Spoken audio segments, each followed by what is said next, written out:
तो बच्चों, अब जो कट ऑफ की डस्ट है वो डाउन हो चुकी है। ठीक है कि कट ऑफ के बारे में लगभग जो बच्चे हैं वो समझ चुके हैं कि हाँ कितना किसका मार्क्स आ रहे हैं, किसको कितना कट ऑफ रहने वाली है, या लगभग एक बेसिक अंडरस्टैंडिंग कट ऑफ के बारे में हमारी बन चुकी है। तो अब जो भी बच्चे इंटरव्यू के लिए स्टार्ट कर रहे हैं अपनी प्रिपरेशन, तो उनको किस तरीके से काम करना चाहिए, क्या इंटरव्यू का मेरिट फार्मूला है, किस तरीके से ये इंटरव्यू का जो 15% का वेटेज है ये आपको किस तरीके से इफ़ेक्ट डालेगा आपके फाइनल कट ऑफ पे, है ना। तो फाइनल परसेंटेज पे देखिए, रिटन का तो हमारा 85% है। तो अब जो टीयर टू हमारा हो चुका है तो हम रिटन को अब तो बढ़ा नहीं सकते ना। अब हमारे पास में कोई भी ऐसा तरीका नहीं है कि हम अपने रिटन एग्जाम में नंबर को बढ़ा सकें। तो रिटन में जो नंबर हमारे आ चुके हैं वो तो फाइनल ही है, मतलब जो भी आएंगे, मेरे कहने का मतलब है। लेकिन अब जब हम जिस चीज़ पे फोकस कर सकते हैं वो है हमारा इंटरव्यू। बहुत से बच्चे ऐसे टीयर टू में किया कि उनको अपने कट ऑफ का अंदाज़ा ही नहीं था, उन्हें लग ही नहीं रहा था कि कट ऑफ इतना डाउन जा सकती है। उन्होंने प्रिपरेशन ही शुरू करी है टीयर टू के रिजल्ट आने के बाद में। एक महीना मिला, एक महीना भी प्रॉपर वो एक महीना नहीं होता है। उसमें भी जब रिजल्ट आता है उसके बाद में 2-3 दिन तो लग जाते हैं बच्चे को समझने में कि हाँ मुझे टीयर टू का एग्ज़ाम देना है। तो वो एक दिन, एक महीना भी प्रॉपर नहीं था। वही चीज़ इंटरव्यू के साथ में है कि जिस दिन रिजल्ट आएगा उस दिन बहुत से बच्चे ऐसे हैं जो खुद को नहीं सोच रहे हैं कि हाँ मैं इंटरव्यू देने जा रहा हूँ या इंटरव्यू मेरा लग भी सकता है।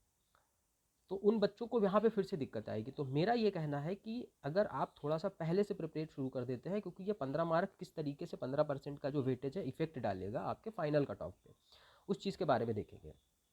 ठीक है, इसको तो छोड़ो, इसको अभी बाद में, इस एग्जाम्पल को छोड़ो, डायरेक्ट हम लोग अपना आगे पूरा एनालिसिस करते हैं। तो जिस तरीके से हम बात करेंगे, ये है हमारे टीयर टू के मार्क्स। ठीक है, ये इंटरव्यू की स्पेलिंग गलत है, इस पर ध्यान मत देना। टीयर टू में अगर मान लो हमारे 100 में से 80 आते हैं, 80 हम मान के चल रहे हैं कि कुछ बच्चे होंगे 80 वाले, कुछ 70 वाले हैं, कुछ 60 वाले हैं, कुछ 50 वाले हैं।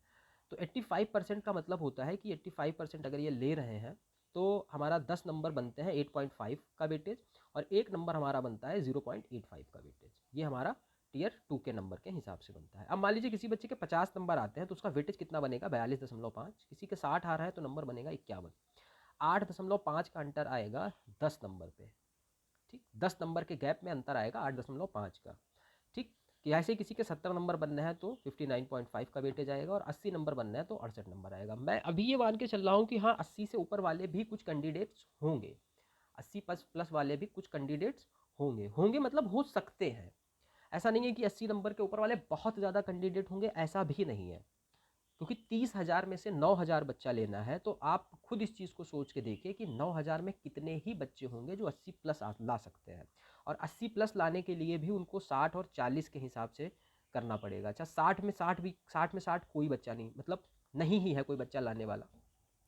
और बल्कि 60 क्या, मैं मैथ के 2 नंबर घटा के चल रहा हूँ, और वो मिलेंगे तो सबको मिलेंगे, नहीं मिलेंगे तो किसी को नहीं मिलेंगे, जो मैथ वाला क्वेश्चन है। डिस्क्रिप्टिव की बात करते हैं तो डिस्क्रिप्टिव में 40 में से 40 लाना इम्पॉसिबल ही है एक तरीके से, जब तक बहुत ऐसा ना हो जाए कि नहीं हम सब कुछ सही लिख करके आए हैं और पूरी तरीके से, तो वो वाली बात हो जाती है। तो मैं मान के चलता हूँ कि 40 में 30 नंबर या जो भी है, जिस तरीके से मैंने कट ऑफ का एनालिसिस किया था, कट ऑफ एनालिसिस वाली वीडियो देख लीजिए, उसमें आपको सारी चीज़ें समझ में आ जाएंगी कि क्यों 80 प्लस वाले बच्चे बहुत कम होंगे। 70 तक बच्चा पहुँच सकता है, और मोस्टली जो बच्चा रहेगा वो 50 टू 70 के बीच में ही है, यही है जिसमें सारा बच्चा है।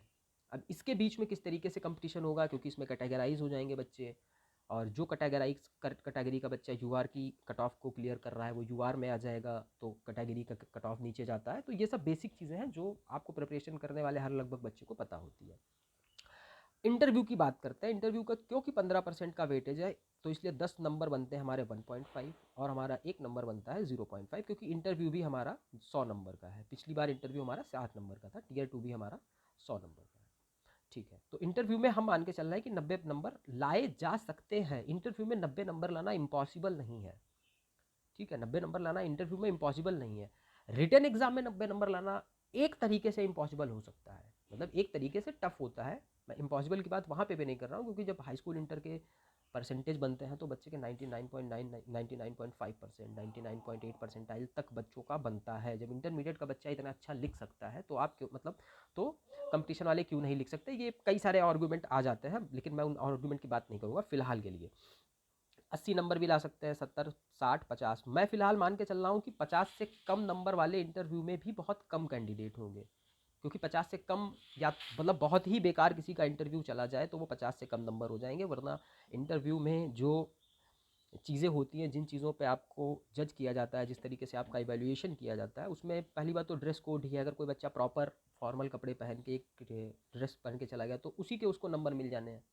कोई बच्चे का कम्युनिकेशन बहुत अच्छा है, उसके नंबर मिल जाने हैं। किसी का नॉलेज बहुत अच्छा है, कम्युनिकेट नहीं कर पा रहा है, तो उसके नंबर कटने हैं। और किस किस चीज़ को इंटरव्यूअर आपके में क्या देखता है, किस चीज़ से वो बात करता है, किस चीज़ को इंटरव्यूअर अपने माइंड में रख करके आपको नंबर देता है, ये सारी बातें हम आने वाली वीडियोस में करेंगे, जब हम इंटरव्यू की आज शाम से क्लास स्टार्ट करेंगे। ठीक है, तो मान के चलिए अगर किसी के 50 नंबर आते हैं तो वेटेज 7.5 का रहेगा, 60 आते हैं तो 9 नंबर का, 70 आते हैं तो 10.5 का, 80 आते हैं तो 12, और 90 आते हैं तो 13.5 का वेटेज ये रहेगा। ठीक, कितना इफेक्ट इंटरव्यू डालेगा ये हम अगली स्लाइड में समझते हैं, जिसमें मैंने और डीप एनालिसिस की है कि आपको कितनी मेहनत करनी है। आप अगर 70 नंबर के क्राइटेरिया में आ रहे हैं तो आपको कितनी मेहनत करनी है इंटरव्यू के लिए, और अगर आप 50 नंबर की क्राइटेरिया में आ रहे हैं तो आपको कितनी मेहनत करनी है इंटरव्यू के लिए। और क्या 50 नंबर टीयर 2 में लाने वाला बच्चा इंटरव्यू के बाद में 60 नंबर टीयर 2 में लाने वाले बच्चे से आगे निकल सकता है या नहीं निकल सकता है, तो हम उस पर भी बात करेंगे कि निकल सकता है तो कैसे निकल सकता है। ठीक है, चलो ये देखते हैं। ये इंपॉर्टेंट स्लाइड है, आप इसका स्क्रीनशॉट सारे लोग ले लो। इसलिए ले लो क्योंकि ये आपको हेल्प करेगी जब आपके टीयर 2 का कट ऑफ आएगा, तो आपको ये पता चलेगा कि आपके कितने नंबर हैं। देखो 50, 55, 60, 65, 70, 75, 80, यहाँ पे मैंने 90 नंबर तक ले लिए कि मैं ये मान के चल, मतलब नहीं भी हैं किसी के 90 नंबर, टीयर 2 में नहीं आ रहे हैं ना आएंगे, लेकिन फिर भी मैं मान के चल रहा हूँ कि अगर किसी के 90 आ गए तो, है ना, मतलब इन केस 90 आ गए तो हम क्या करेंगे। तो मान लो कि चलो कि टीयर 2 में किसी के 50 नंबर आते हैं तो वेटेज मिलता है 42.5 का, 55 आते हैं तो 46.75 का, 60 आते हैं तो 51, 65 आते हैं तो 55-25, 70 आता है तो 59.5, 75 आता है तो 73.75, 80 आता है 68, 85 आता है तो 72-25, 90 आता है तो 76। ये इंटरव्यू के पहले जो कट ऑफ आया है हमारा टीयर 2 का 85% के हिसाब से 50 नंबर 55 नंबर को लगभग क्या मिलेगा। आप कोई कहे कि सर मेरा तो 52 बनना है, मुझे 52 का बता दो, तो भैया 52 का 85% निकाल लो ना आप, 52 इंटू 85 अपॉन 100 कर दो, आपका निकल आएगा कि 52 नंबर में आपका कितना आ रहा है। तो जब कट ऑफ आ जाए उसके बाद में उस चीज़ पे सोचते हैं हम लोग। ठीक, अब बात करते हैं कि इंटरव्यू में कितने नंबर हमको चाहिए होंगे। तो इंटरव्यू में 50 नंबर पे इतना, 55 पे इतना, 60 पे इतना, 65 पे इतना, 70 पे इतना, 75 पे इतना, 80 पे इतना, 85 पे इतना, और 90 पे 13.5 नंबर बनना है। अब हम ये चीज़ सोचते हैं कि मान लो किसी बच्चे के टीयर 2 में 50 नंबर आते हैं, 50 नंबर आते हैं तो उसको 52.5 मिल गया। अब इंटरव्यू में भी उसके 50 आते हैं तो उसको 50 ही बनेगा। ठीक है, अगर इंटरव्यू में 55 के आसपास आता है तो 50.75 बनेगा, क्योंकि 5 नंबर का यहाँ पे सिर्फ,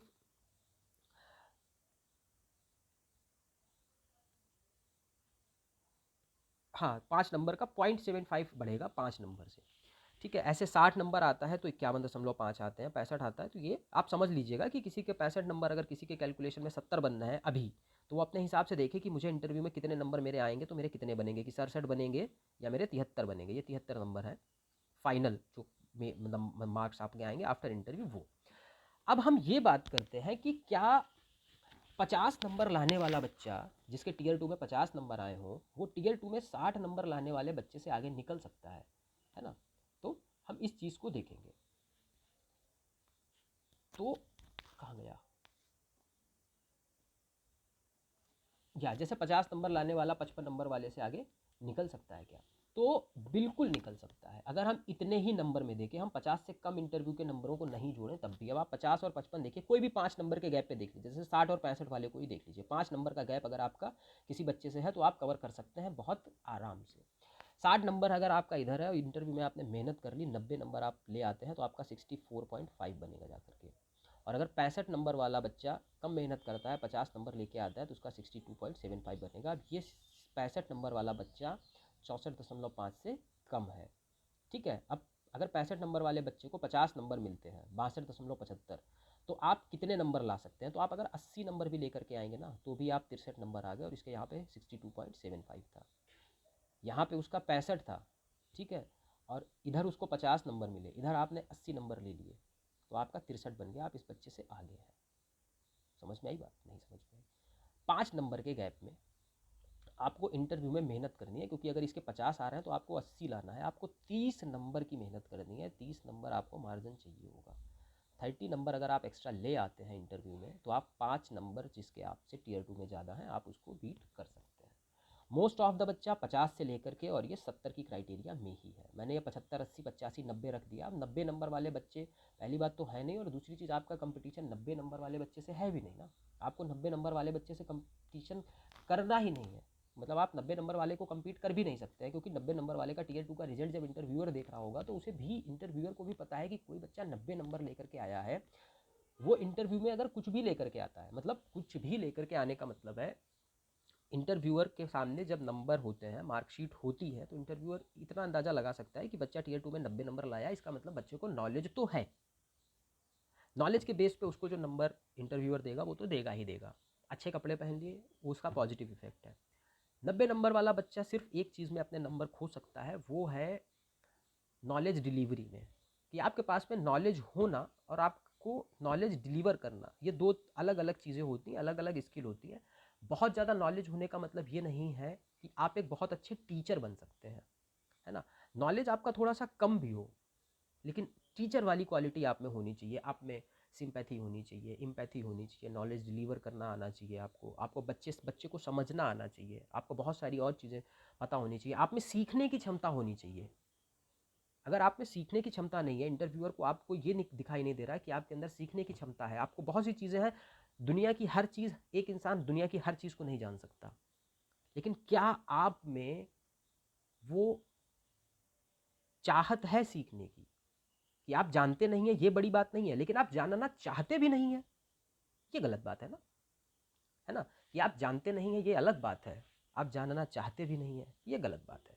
तो आप एज अ टीचर, जो इंटरव्यूअर देखता है उसको नॉलेज नहीं देखना है आपका। जब आप सामने एक पैनल के सामने कुर्सी पे बैठे होते हैं तो पैनल आपका ये नहीं देख रहा होता है कि आपको नॉलेज कितना है, वो तो उसने टियर 1 में देख लिया, टियर 1 आपने पास किया तब आप पहुंचे, टियर 2 की मार्कशीट उसके हाथ में है, तो टियर 2 के मार्क्स आपके वो देख रहा है, तो उसको पता है आपका नॉलेज कितना है। और दूसरी चीज़, नॉलेज शकल देख के पता चल जाता है। मतलब शकल देख के पता चल जाने का मेरे कहने का मतलब है कि जब आप किसी से बात कर रहे होते हैं, है ना, आपके बात करने का तरीका, है ना, कि उससे पता चलता है कि हाँ आप पढ़े लिखे हैं या नहीं है, आपको नॉलेज है या नहीं है। और साइकोलॉजिस्ट जो यहाँ पे बैठा होता है इंटरव्यू पैनल में, वो झूठ पकड़ने की मशीन होता है। आप इस बात को बहुत हल्के में ले रहे होंगे, अरे साइकोलॉजिस्ट को क्या पता। अब मुझे एक छोटी सी बात बताइए, बहुत जरा सी बात, कोई 10 साल का बच्चा आपसे झूठ बोल रहा हो, आप पकड़ लेते हैं ना, आप जान जाते हैं कि 10 साल का बच्चा मेरे से बहाना बना रहा है। आप कैसे जान जाते हैं? क्योंकि आप 25 साल के हैं और आप, वो आपसे 15 साल छोटा है, इसलिए आप उस 10 साल के बच्चे का झूठ पकड़ लेते हैं। इंटरव्यूअर जो आपका इंटरव्यू ले रहा है वो 55 साल का है, वो आपके जैसे न जाने कितने लोगों को अपनी ज़िंदगी में देख चुका है। तो जब हम अपने से छोटे का झूठ पकड़ लेते हैं, तो तुम्हें क्या लगता है कि तुम झूठ बोलोगे और तुमसे बड़े तुम्हारा झूठ नहीं पकड़ पाएंगे? अगर वो साइकोलॉजिस्ट नहीं भी है, अगर वो साइकोलॉजिस्ट नहीं भी है, मैं कह रहा हूँ कि साइकोलॉजिस्ट नहीं भी है, एक आम इंसान, आप साइकोलॉजिस्ट नहीं है, लेकिन जब 5 साल का बच्चा आपको झूठ बोलता है कि जो है पानी कैसे फैला, तो वो बताता है कि वो तो पानी गिलास रखी थी वो गिर गई। ठीक है, तो जब आप 5 साल के बच्चे का झूठ पकड़ पा रहे हैं बिना साइकोलॉजी पढ़े, तो 55 साल का इंसान भी आपके झूठ पकड़ पा रहा है। तो इस चीज़ को आपको ध्यान देना है कि वो आपका नॉलेज चेक नहीं कर रहे हैं, वो आपकी लॉयल्टी चेक कर रहे हैं, वो आपकी रिस्पॉन्सिबिलिटी चेक कर रहे हैं कि हाउ रिस्पॉन्सिबल यू आर। ठीक है, वो आपका ट्रस्ट वर्दीनेस चेक कर रहे हैं, है ना, कि आप कितना ऑनेस्ट हैं, आप वो ये चेक कर रहा है कि आप कितना ऑनेस्ट हैं।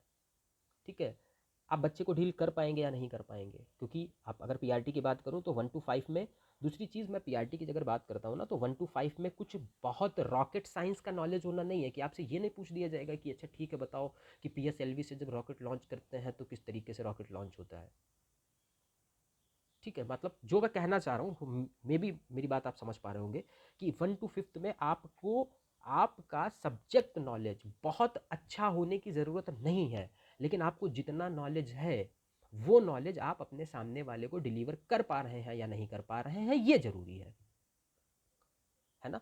तो अगर 90 नंबर वाला बच्चा भी अपने नॉलेज को डिलीवर नहीं कर पा रहा है तो इंटरव्यू में उसका गलत होगा। और ऐसा नहीं है कि अब 2000 बहुत से ऐसे बच्चे इंटरव्यू में, ऐसा नहीं होता है कि कुछ लोग कहते हैं कि हाँ इंटरव्यू में सबको नंबर मिल जाते हैं, नहीं मिलते हैं।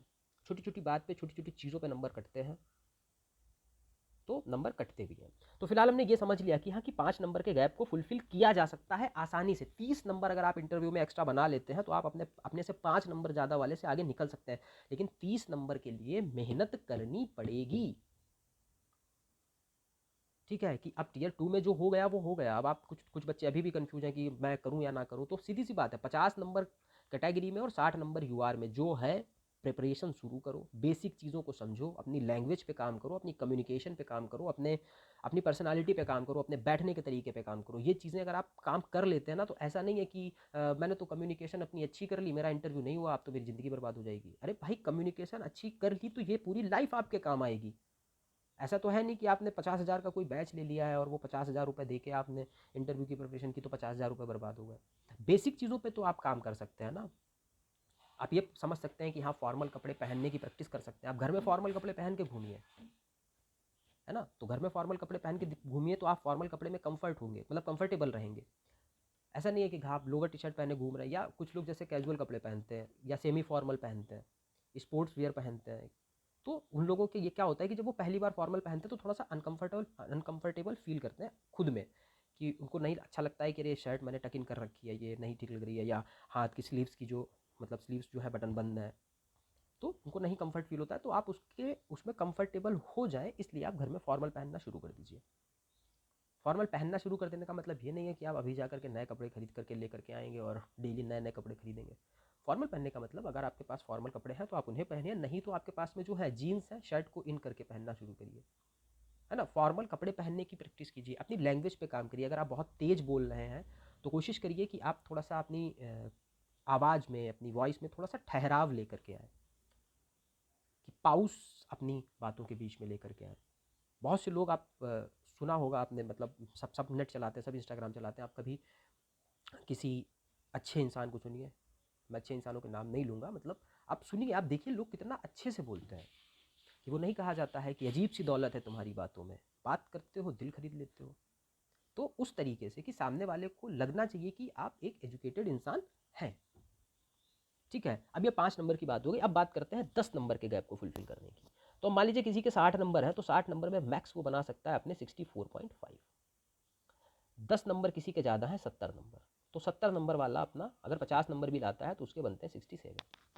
अब इसके अगर नंबर कम होते हैं इंटरव्यू में, और कम होते हैं, जो कि हो जाते हैं, ऐसा नहीं है कि 50 से कम इन नंबर मिलेंगे नहीं। तो अगर 70 वाले को 50 से कम नंबर मिल रहे हैं तो आप 70 वाले को भी compete कर सकते हैं, 70 वाले से भी ज़्यादा नंबर लाए जा सकते हैं, है ना। क्योंकि 64 इधर है, 64.5 और 67 इधर है, 2.5 नंबर का गैप बनना है।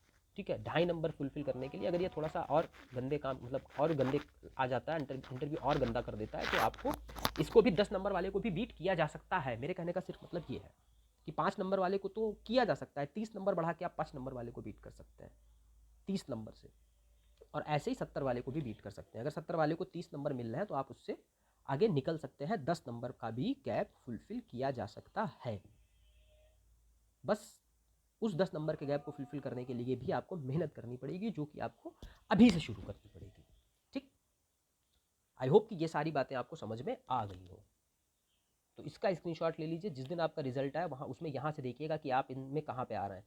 आपने देखा कि आपके 65 नंबर आ रहे हैं, तो आप ये मान के चलिए कि अब इंटरव्यू में आपको कितने नंबर लाने हैं कि आप 70 नंबर वाले से आगे निकल सकते हैं। तो 67 नंबर, तो 67 से ज़्यादा आपके कहाँ पे आए, 67.25। आपको मिनिमम 80 नंबर लाने हैं, कि आपने से 5 नंबर आगे वाले को बीट तो करना ही है, कम से कम 5 नंबर जो आगे चल रहा है उसे तो बीट कर पाओ, है ना। तो ये एक चीज़ हो गई। अब बात करते हैं आगे। तो आगे बात करते हैं कि ये कैसे होगा। इससे पहले एक बात मैं आप लोगों को और बता दूं, इंटरव्यू क्लासेस जो है वो थोड़ा सा लेट हुई। वो इसलिए हुई क्योंकि मैं ये सोच रहा था, ये जो मैं आपको दिखा रहा हूँ, जो मैंने मैथ से सारा डाटा इकट्ठा किया है, मैं ये निकाल रहा था। उसके बाद में मैंने कुछ टीचर से बात करी आपको इंटरव्यू की गाइडेंस देने के लिए। उसके बाद में यूपी टेट और एमपी टेट के मैं मॉक बना रहा था, मॉक टेस्ट बना रहा था, वो भी बन गए फिलहाल। तो अगर यूपी टेट और एमपी टेट का कोई बच्चा हो आपके उसमें, तो उसको भी नीचे डिस्क्रिप्शन में टेलीग्राम का चैनल है, वो आप तो खुद तो ज्वाइन ही कर लीजिए, और बाकी एमपी टेट यूपी टेट वाले बच्चे को भी भेज दीजिए, क्योंकि यूपी टेट एमपी टेट पे भी अपडेट जो है वो बहुत जल्दी आ जाएगी। ग्रुप ज्वाइन कर लो, डिस्क्रिप्शन में लिंक है। और जो भी डाउट आपको आ रहा है इंटरव्यू से रिलेटेड, जो भी डाउट है, अब मेरे से कट ऑफ ना पूछना, है ना, क्योंकि आप बार बार कट ऑफ पूछेंगे तो मैं बार बार आपको कट ऑफ ही बताता रह जाऊंगा, फिर मैं इंटरव्यू के बारे में कब बताऊंगा, है ना। तो इंटरव्यू से रिलेटेड जो भी आपका डाउट आ रहा है वो आप ग्रुप ज्वाइन करिए, या मतलब चैनल पे आइए, चैनल पे ज्वाइन कर लीजिए टेलीग्राम, वहाँ पे ग्रुप की डिटेल्स हैं, आप ग्रुप में आ जाइए, ग्रुप में बात करते हैं। और ग्रुप में मैं हर बच्चे का जवाब जो है वो पर्सनली आंसर करता हूँ हर बच्चे को, ठीक। बाकी जो बच्चे ग्रुप में हैं वो कम से कम कमेंट कर दो, वीडियो पॉज करो और कमेंट में जाओ, कमेंट कर दो, तो मुझे अच्छा लगे कम से कम कि हाँ ठीक है, कुछ तो मैं अच्छा कर रहा हूँ अपनी लाइफ में, ठीक है। थोड़ा मोटिवेशन होता है ना, मतलब थोड़ा सा मोटिवेट मैं भी हो जाता हूँ कि हाँ चलो मैं सही डायरेक्शन में हूँ, मैं बच्चों को सही डायरेक्शन में गाइड कर रहा हूँ। ऐसा लगता है कि मैं तो बच्चों को बताते जा रहा हूँ, पता नहीं बच्चों को समझ में आ रहा है कि नहीं आ रहा है। हालांकि ग्रुप में आप ये बात कहते हैं, ग्रुप में कहते हैं, लेकिन हाँ कमेंट पे कहोगे तो जो बाकी नए बच्चे आएंगे वीडियो देख रहे होंगे वो कमेंट पढ़ेंगे, उनको पता चलेगा कि हाँ मैं कितना अच्छा पढ़ा रहा हूँ, या कितना अच्छा चीज़ें दे रहा हूँ, कितना अच्छा कंटेंट दे रहा हूँ, या जो भी है। तो अब बात करते हैं सेफ स्कोर की। तो सेफ स्कोर कैसे क्या होगा और किस तरीके से मैनेज करना है इसको।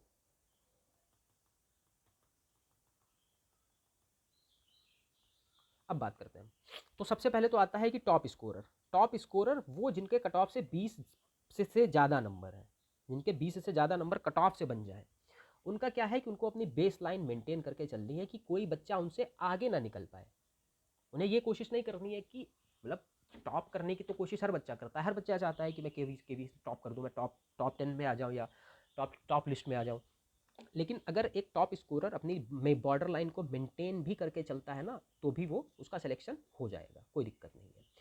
मिडल जोन जो होता है, जो 10-15 नंबर कट ऑफ से जिसके ज़्यादा होते हैं, वो अपना इंटरव्यू में 75 प्लस टारगेट करे, तो इसको बढ़िया एफर्ट लगाए उसमें कि मेंटेन करना है ना उसको, जो है स्ट्रांग एफर्ट लगाए कि इस 10 से 15 जिसके ज़्यादा है ना उसको टॉप स्कोरर से निकलना है, क्योंकि 15 नंबर वाला 20 नंबर वाले से आगे निकल सकता है मेहनत करके। मैं सिर्फ ये बता रहा हूँ कि 15 नंबर वाला 20 नंबर वाले से आगे निकल सकता है मेहनत करके।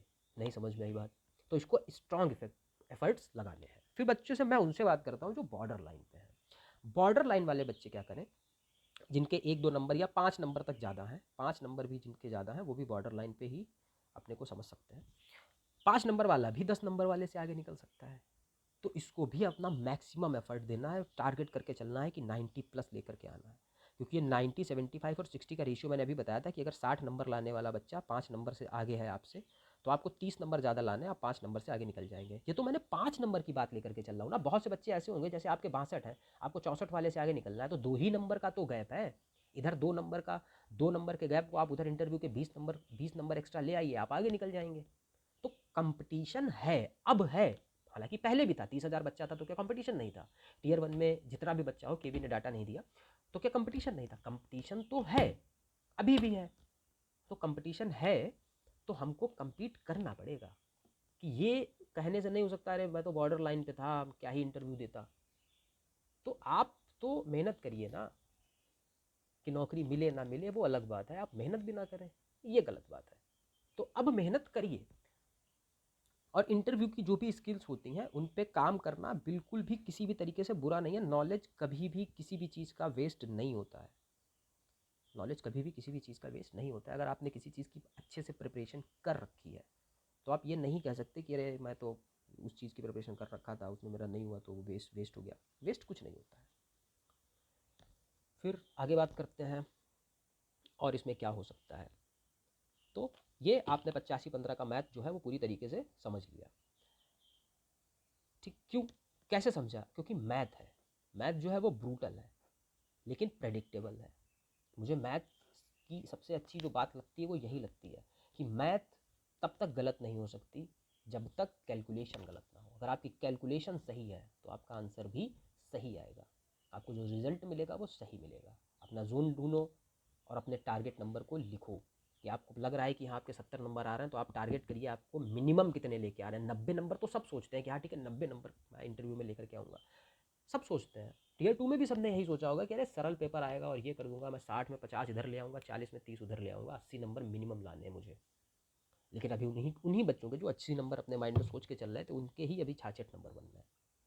तो मिनिमम नंबर आपको सोच के चलना है। इतना बड़ा टारगेट भी नहीं कि नहीं हम 95 नंबर इंटरव्यू में, नहीं। आप ये सोचिए कि अगर आपके इधर 70 नंबर आ रहे हैं तो मिनिमम उधर कितने नंबर मुझे लाने हैं कि मैं 75 वाले को बीट कर सकूं, है ना।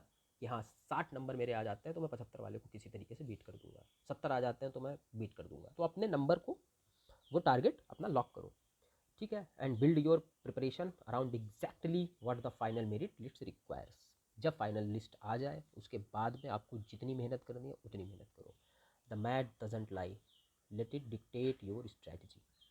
मैथ झूठ नहीं बोलती है।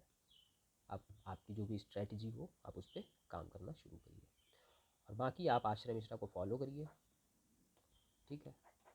और टेलीग्राम का वो सारी चीज़ें मैंने बता ही दी हैं, आप टेलीग्राम पे आइए, टेलीग्राम पे बात करते हैं। अगर आपका कोई भी इंटरव्यू से रिलेटेड, कुछ भी इंटरव्यू से रिलेटेड क्वेश्चन होता है तो उधर बात करेंगे। और बाकी इंटरव्यू के लिए जो क्लासेस हैं या जो भी क्लास जो भी चीज़ें इंटरव्यू से रिलेटेड हैं वो हम शुरू करते हैं आज शाम से या कल से, कि थोड़ा सा लेट शुरू करेंगे लेकिन कंटेंट आपको प्रॉपर दूंगा। मतलब ये नहीं है कि कुछ भी आपको बताया जा रहा है ना। तो कुछ भी नहीं सुनना है, चीज़ों को बहुत ध्यान से सुनना है।